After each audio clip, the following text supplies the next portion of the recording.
Resource and joy is the primary energy. Trauma is not primary. Trauma thwarts that energy. Former KMOJ radio host Resmaa Menakem Before we experienced COVID-19, we experienced COVID-16-19. is now a nationally recognized psychotherapist, healing expert, and New York Times bestselling author. My dear brother, Resmaa Menakem, has written a brilliant book called My Grandmother's Hands. My Grandmother's Hands and the Quaking of America are Resmaa's two previous books about navigating the nation's racial reckoning and mending the trauma in our bodies. I kind of see that work as something that continues to kind of evolve and emerge. Now he's shifting the conversation to intimate relationships. This one was more of like in the house, couples, how relationships actually function. And so I really do see my work as trying to hit pieces that people are really grappling with. His new book, Monsters in Love, provides conflict resolution tools for those in long-term relationships. I get a lot of people contacting me and saying, man, I knew this was happening, right? I knew it wasn't just about compatibility. You have to figure out different ways of being with each other or not being with each other. And those things don't necessarily mean that you're incompatible, right?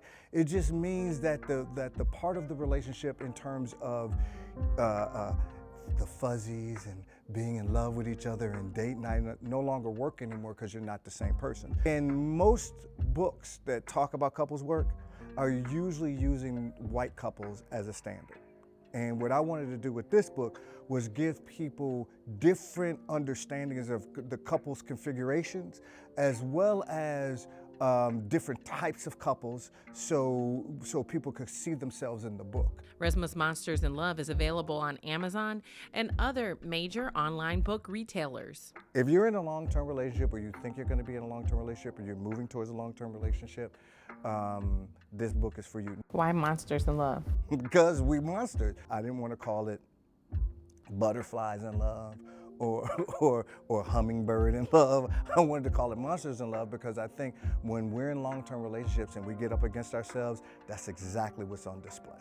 Each chapter challenges the idea that conflict between partners is unhealthy or something to avoid. There are times where you literally, if you're in a long-term relationship, you literally hate your partner. You hate your partner. This is not dislike, you hate your partner. You better have some resource that you can tap into in order to keep moving through that. And it encourages individuals to stand by what they need without competitiveness or vengefulness. The reality is love is being malleable. Love is being flexible. Love is really, how do I work with this person that means the most to me, right? And maintain some sense of who I am at the same time. How do I do that? And to me, that's love. Do you see this book as a tool to help heal the Black family unit? Absolutely. I see this book as a healing book. A healing book that Resmaa warns should be read alone. Don't read this book with your partner. Get your partner their own book, and you get your own book. Don't read it together and do all that.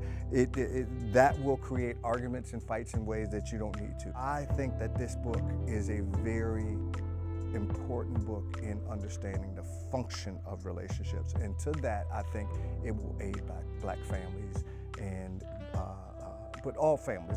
I wanted to write a book that actually pulled that into context and help people work with it, as opposed to thinking that something must be horribly wrong with me or my partner or our configuration. It's a guide to self-development that Resmaa hopes will heal the nation, one couple at a time. It's part of the legacy of Resmaa, right? It's part of the legacy of somatic evolution. It's part of the legacy of liberation. There's nothing that I write that I don't believe is part of the liberatory pieces that our people need. Biggest takeaway that you want people to have from this book? You're not defective. The biggest takeaway of that book is you're not defective.